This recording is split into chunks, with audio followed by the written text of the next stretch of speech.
ก่อนอื่นก็สวัสดีปีใหม่ชาญทุกท่านนะครับวันนี้เป็นวันที่1 มกราคม 2568 ครับเป็นวันแรกของปีครับเดี๋ยววันนี้พามาต่อนกไม้ป่าภูเขาครับห่างหายกันไปนานไม่ได้ทำคลิปมานานนะครับก็พยายามออกอยู่ครับแต่ว่าไม่ได้คลิปเหยียบสวยๆครับได้นกไปเยอะครับแต่ว่าไม่มีคลิปเหยียบคอนสวยๆมาลงครับก็เลยไม่ทำคลิปมาลงช่องครับนี่นะครับเป็นไม้ป่าภูเขาตอนนี้ก็ประมาณ6 โมงครึ่งครับมาถึงหมายเรียบร้อยก็มาหาเฉลยวันปีใหม่แล้วก็อยากทำคลิปให้อาจารย์ทุกท่านได้รับชมด้วยนะครับหมายนี้เคยมาแล้วนะครับอาจารย์หลายๆท่านถ้าติดตามอยู่ก็น่าจะจำได้ครับ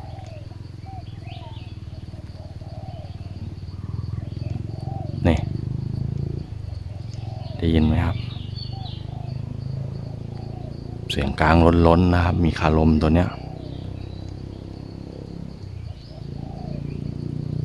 มีอยู่คลิปหนึ่งนะครับพาเจ้าทองมาตามอยู่4 ไม้ไม่เข้านะครับเขาวันนี้ลองเอานกแบบเบาๆนะครับเล่นเบาๆไม่เล่นแรงเหมือนเจ้าทองนะครับไม่กระแทกก็มากับกำไรทองนะครับกับเจ้าไข่ตุ๋นก็เป็นนกต่อเก่านะครับเอามาไล่ใหม่เป็นนกเล่นเรื่อยๆมีหนักมีเบานะครับเดี๋ยววันนี้จะตั้งกล้องเจ้าไข่ตุ๋นเป็นหลักนะครับเดี๋ยวให้อาจารย์ทุกท่านรับชมกันด้วยนะครับว่านกต่อเล่นสไตล์นี้มันเป็นยังไงบ้างนะครับทำไมมันถึงติดเฉลยดีนะครับก็ผมเอาเจ้าไข่ตุ๋นกลับมาเล่นได้ประมาณ3 ครั้งนะครับออกไป3 ครั้งก็ได้เฉลยมา3 แต้มนะครับมีไม่ได้วันหนึ่งนะครับนกเหนียวแล้วก็ได้หลิวเฟืองมัด1 แต้มนะครับแล้วก็ไปหมายป่าภูเขาอีกที่หนึ่งนะครับได้มา2 แต้มวันเดียวนะครับแต่หมายนั้นนกเหนียวเลยอ่ะเขายังเก็บมาได้2 แต้มนะครับก็ถือว่าเป็นนกหมานอยู่นะครับเมื่อก่อนก็ผมเล่นอยู่นะครับแล้วพอดีนกต่อเยอะก็ไม่ค่อยได้เล่นนะครับก็ปล่อยเหลือไปนานเลยนะครับ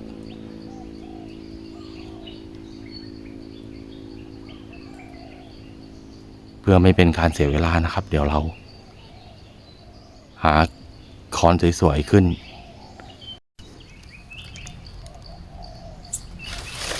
บริเวณนี้นะครับนกขันอยู่บนเขาเสียงกลางล้นๆนะครับกลางไปใหญ่เสียงดีเลยเรียกดุๆทั้งนั้นเลยแต่มันไม่มีต้นไม้สูงพอที่จะขึ้นนกได้ครับคงจะต้องขึ้นต่ำๆนะครับก็เดี๋ยวมาลุ้นกันว่าขึ้นต่ำๆจะมีแต้มหรือเปล่านะครับเดี๋ยวผมขึ้นกำไรทองไว้บริเวณนี้ก่อนนะครับไม่ได้ตั้งกล้องนะครับเดี๋ยวถ่ายตอนขึ้นกล้องเดี๋ยวจะตั้งไข่ตุ๋นเป็นหลักนะครับ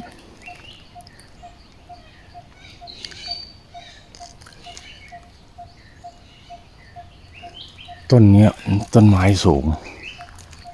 อาจจะมืดหน่อยนะครับเพราะว่าแสง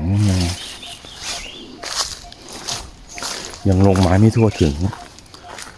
แสงก็จะลงณตรงจุดที่ไม่มีต้นไม้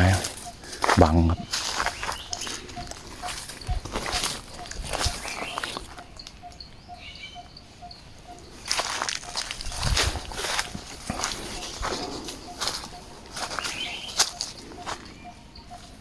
อยู่บนต้นไม้สูงต้นแห้งเดี๋ยวผมจะขึ้นเนี่ยกิ่งนี้พอสูงประมาณสัก3 เมตร 4 เมตรเนี่ย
นี่นะครับอาจารย์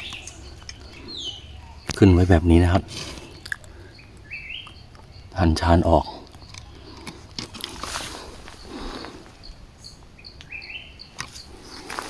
เดี๋ยวพาเดินไปดูใกล้ๆไม่สูงนะครับหันชานออกแบบนี้เลยต้องกำไรทองนะครับเดี๋ยวมารอดูกันนะครับรอลุ้นกันว่าจะเป็นยังไงบ้างนะครับการขึ้นนกแบบนี้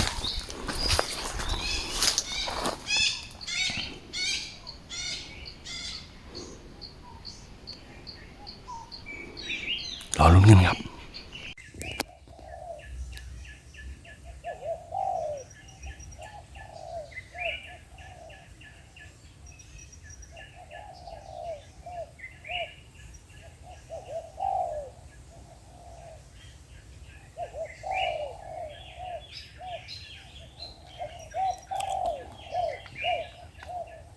นกอยู่บนหัวกำไรทองนะครับเจ้าตัวสองกุ๊กแกมเสียงเรียกโกรธดีเลยครับอันนี้เนี่ย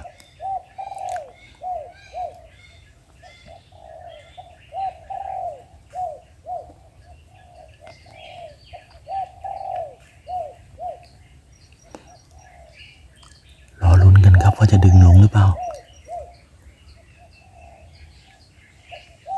กำไรทองเขาเห็นนกแล้วนะครับเมื่อกี้เขาเรียกแล้วสลับมาขันโยน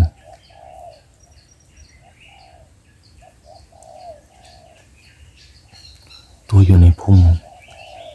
คาลมดีนะครับเนี่ยคัดบ่อย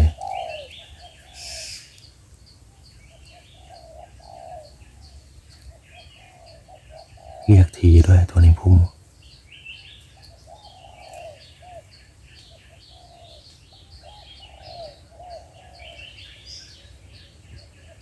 แต่นกตัวเนี้ยขันโยนเพราะนะครับเสียงใสปิ๊งเลย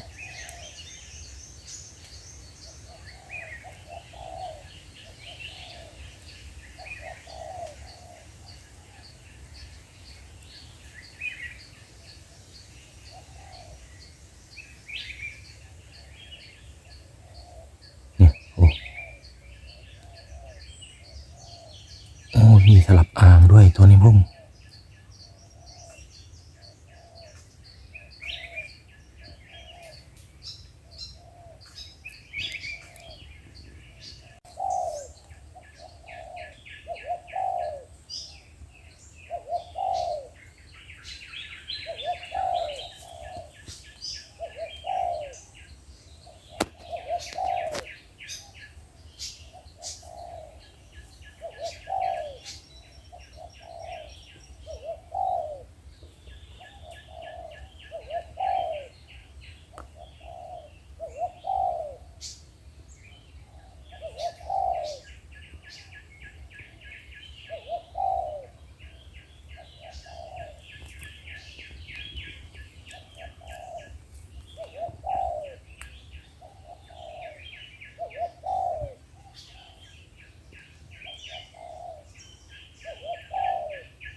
ตัวนี้เรียกเหมือนเจ้าพุโตเลย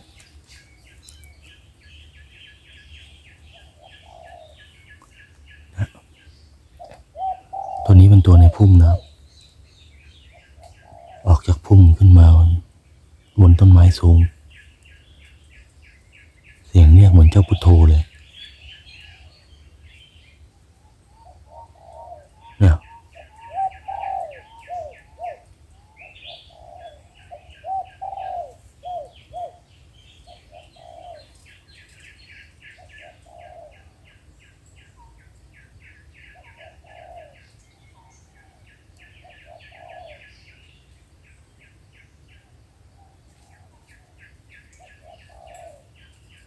เสียงเรียกเหมือนเจ้าพุโตเลยอยู่ใกล้ๆนะครับแต่สูงผมใส่กำไรทองไว้ต่ำไม่รู้จะลงหรือเปล่ารอลุ้นกันนะครับ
าแต่เดียวนะครับ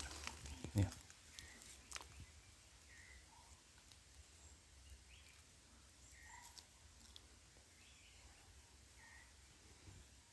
เดี๋ยวลงมาดูกันนะครับไม่มีขาตั้งกล้องนะครับมาแล้วนะครับนี่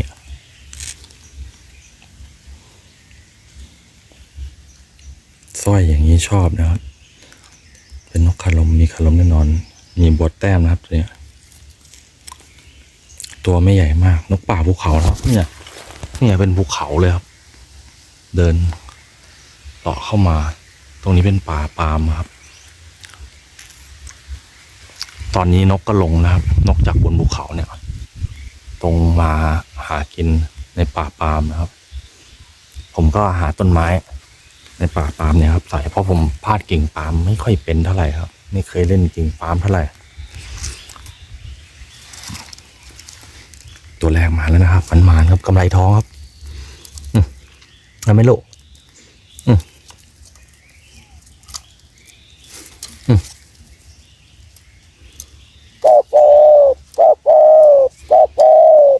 มันมานะลูก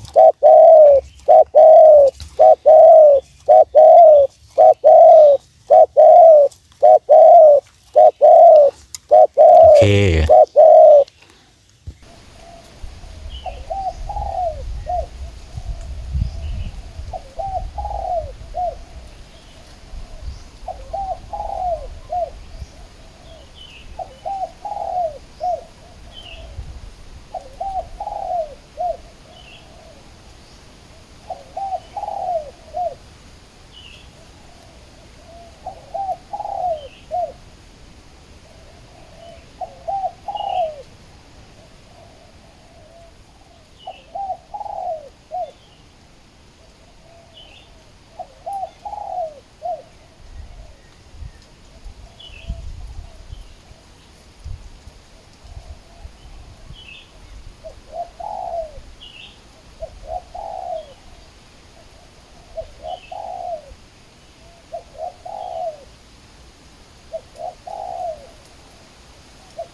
ไรทองคูแล้วนะครับ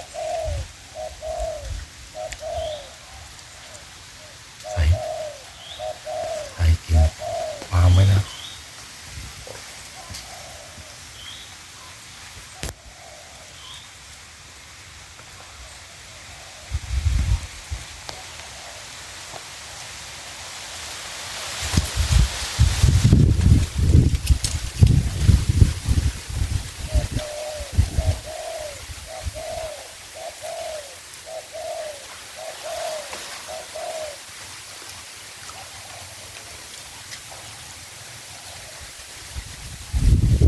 โอ้โดดอยู่นะ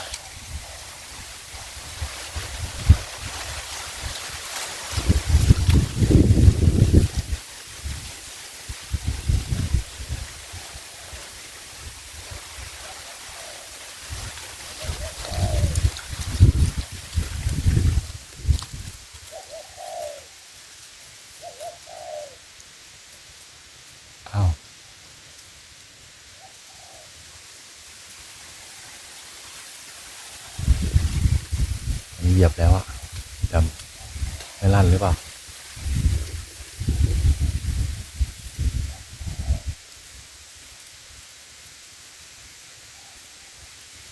นั่นอะ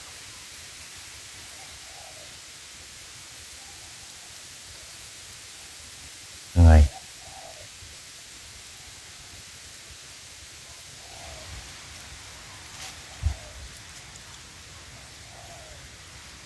มันมีนกเหยียบอยู่บนคอนอะเห็นไหมครับหางกระดกกระดิกกระดกกระดิกอยู่อะหรือมันเหยียบลึกสงสัยเหยียบโคนมันเนี่ยไม่ลั่นนะ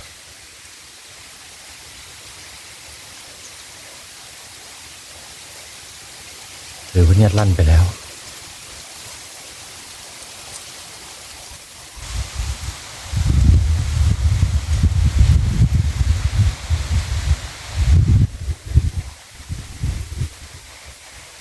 เกิดอะไรขึ้น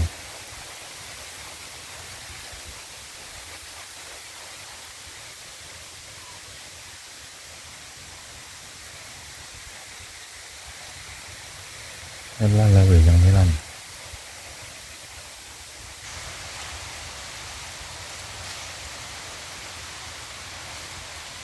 ไอ้ที่รู้นกไปแล้วพลาดเลย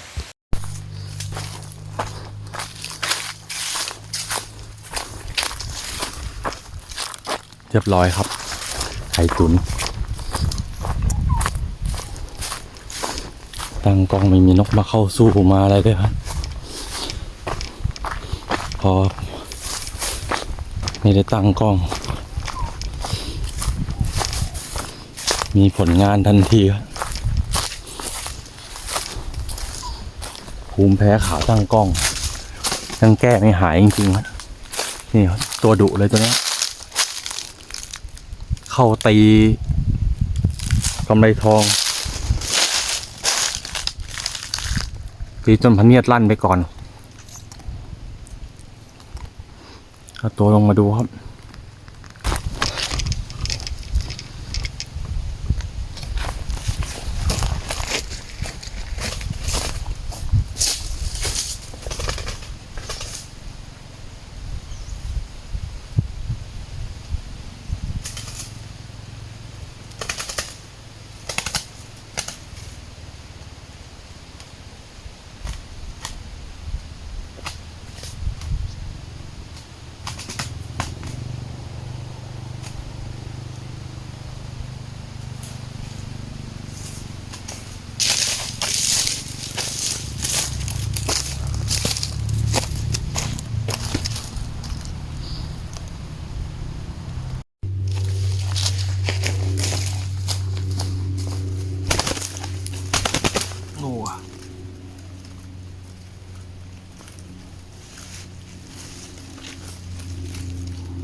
ตัวใหญ่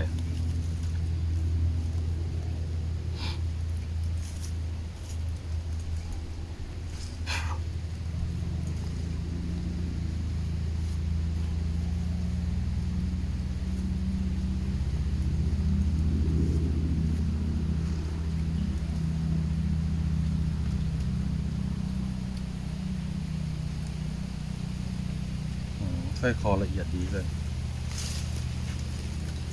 สุดเอาไหมคุณบอกโอ้ไม่เอากลัวมันนกเฉลยขนาดปีกแตกง่ามนะครับสองข้างแต่ว่าแตกไม่เยอะโอ้นี่นะครับตัวใหญ่มาก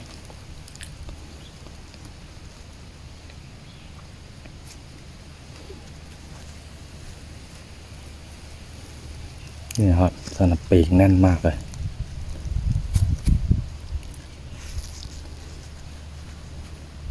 โอ้ตะเกียบแข็งเป๊กติดกันเลยครับ นกอายุดี ตัวใหญ่ครับ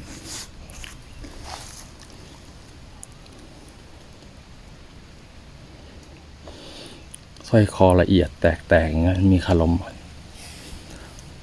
ตัวนี้ผมว่าเป็นหลิวแกมหลิวเฟืองอะไรเงี้ยครับเป็นตัวที่มาเข้าร่วมกำไรทองนะตีพะเนียดกำไรทองจากด้านหลังพะเนียดมันเลยตีไปก่อนแล้วก็กระโดดตีด้านหลังกระโดดขึ้นคอนดุครับตัวเนี้ยผมเลยเอาไข่ตุ๋นมาขึ้นดักไว้กะว่าเดี๋ยวสักพักต้องเข้าตีแน่ตีจริงๆครับเข้ามาคูไข่ตุ๋นก่อนเลยดุครับตัวเนี้ยแต้ม2ของวันครับแต้มแรกไข่ตุ๋นครับมันมาแล้วครับ